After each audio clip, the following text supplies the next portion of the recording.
Hello everyone, so this is problem number 7 from Project Euler.net.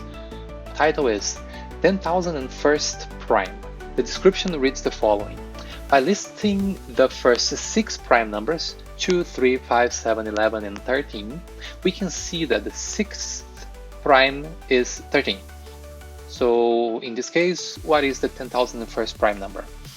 So in this case, we have to solve it by coding. Just by looking to the problem, we can see that we can use the previous functions that we implemented for identifying prime numbers and identify what is the next prime in the list of primes. I hope that this implementation that we did before should be efficiently enough for this problem. If not, we can implement more complex solutions for identifying prime numbers. So let's get started. So let's then create our directory here, problem 7, and then let's add this to our repository as well, problem 7. Just to remind the way that our functions work, we have here a function to identify if a number is a prime number, which is basically checking all the numbers that are smaller than this number up to the square root of that, and check whether they are divisible by that number. If it is, then it's not a prime number. Otherwise, if no number that we checked in the search scope is divisible, then we know that this number is a prime. And we also have a function to identify the next prime. So given an initial integer, we always look all the integers above that until we find one in which our function is prime, returns true. Right? We can leverage these two functions for our code right now, and we can see if this is going to work. Right, so let's import them from utils.prime functions. Import, we just need to import the next prime function. Let's start with the first prime in our list, which is 2, right? And this is prime number 1 in our list in the sequence of primes.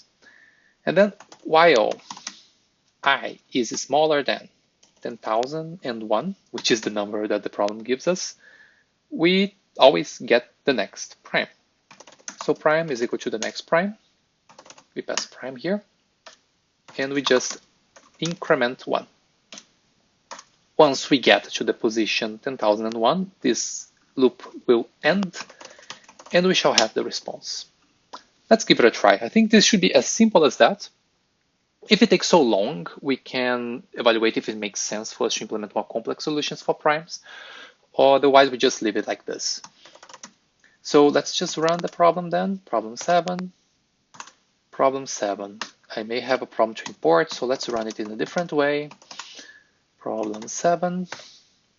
Problem 7. We should be able to import well like this. Let's do it. Yes, so the script we ran quite fast, and we have a response here, which is this number. Let's find out if this is the answer to the problem.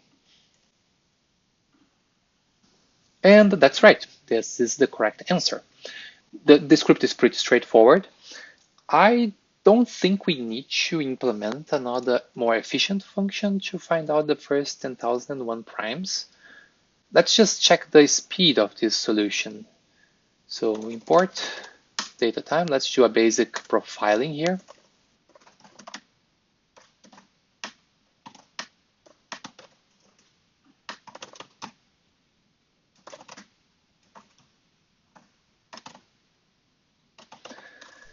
A basic profile should tell us how long we're taking for running this function, and it takes less than a second.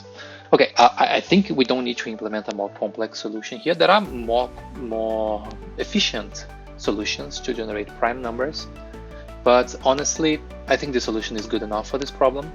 I am pretty satisfied, and we can leave such implementations for later. If you liked this video, this is quite simple, so if you liked it, please like the video, share, subscribe, sign on the notification bell for later. You'll know more when I post. See you on the next time. Bye now.